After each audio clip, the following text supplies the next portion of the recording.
আসসালামু আলাইকুম। আপনার যে সমস্যাগুলো নিয়ে এসেছিলেন আমাদের কাছে, সেই সমস্যাগুলোর সমাধান কি আপনি পাইছেন বা সমস্যার সমাধান কি হচ্ছে? সমস্যাগুলো হন আমার পায়ে আর ওনার ব্যথা নাই। ব্যথা নাই? জি, আর আমার পায়ে যে একটা ঘাও ছিল, হ্যাঁ। এটাও ইনশাল্লাহ এটার মধ্যে কোনো ব্যথা নাই, আর ঘাও শুকায় আর এই কাছে গেছে, শুকিয়ে গেছে বাস। তো আমাদের হাসপাতাল কেমন লেগেছে সেই সম্পর্কে কিছু অনেক বলুন। ভালো, অনেক ভালো হাসপাতাল, প্রশংসনীয় হাসপাতাল। আচ্ছা, অসংখ্য ধন্যবাদ। আসসালামু আলাইকুম। আজকে আমি যে বিষয়টা নিয়ে কথা বলবো সেটা হলো যে অ্যারোটোআইলিয়া কক্লুসিভ ডিজিজ।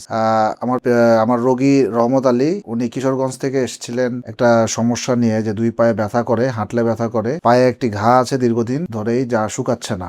পায়ের গোড়ালিতে, বাম পায়ের গোড়ালিতে ঘাটা আছে, আর হচ্ছে বাম পায়ের বুড়ো আঙ্গুলে, আর হাঁটলে পরে পায়ে ব্যথা হতো।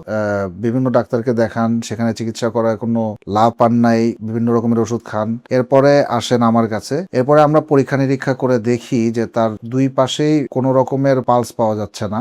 অ্যাডিওটিবিয়াল আর্টারি দুই পাশেই কোনো পালস ছিল না, পোস্টেরিওটিবিয়াল আর্টারিতে পালস ছিল না। পরবর্তীতে আমরা ডুপ্লেক্স আল্ট্রাসোনোগ্রাম এবং সিটি এনজিওগ্রাম করে দেখি যে ওনার পেটের রক্তনালী এবং দুই পাশে যে রক্তনালীটা, পেটের রক্তনালী ভাগ হয়ে যে দুই পাশে চলে যায় দুই পায়ের দিকে, সেইখানে পুরো রক্তনালীটাই ব্লক আছে। এটা আমরা city angiogram of abdominal aorta and both lower limb arteries করার পরে নিশ্চিত হই যে এই বন্ধ রক্তনালীগুলো কতটুকু পর্যন্ত আছে।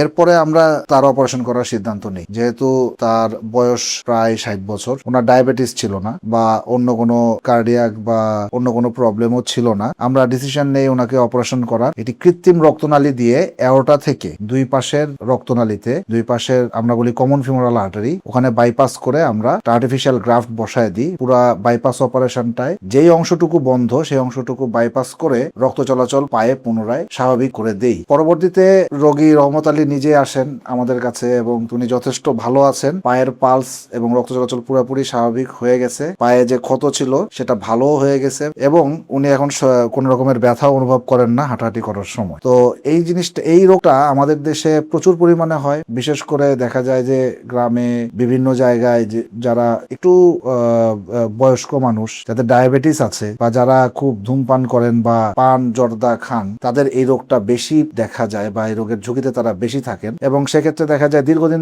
ধরে তারা ব্যথার ওষুধ খাচ্ছেন, ব্যথার ওষুধ খেয়ে খেয়ে ব্যথা ভালো রাখছেন বা কখনো ভালো হচ্ছে না, পায়ে ঘা হয়ে আছে, সেই ঘা ভালো হচ্ছে না। পরবর্তীতে দীর্ঘদিন ঘুরে আসার পরে দেখা যায় যে রোগের খুব শেষ পর্যায়ে এসে আমরা এগুলোকে পাই। তাই আমরা এ ধরনের রোগের সচেতনতার জন্য আমরা বলবো যে যেই ব্যথাগুলো সাধারণভাবে ভালো হচ্ছে না, ব্যথার ওষুধে ভালো হয় না, সেসব ব্যথার ব্যাপারে বা যেই ঘাগুলো শুকাচ্ছে না দীর্ঘদিন ধরে, সেগুলোর ব্যাপারে আমাদের সচেতন হতে হবে। এবং এই ধরনের রোগের জন্য আমরা যে ধরনের অপারেশন করছি বা যে ধরনের চিকিৎসা প্রোভাইড করছি সেটা অত্যন্ত কার্যকর। এই বিষয়গুলো মানুষকে জানানোর জন্য আমি সবাইকেই অনুরোধ করব।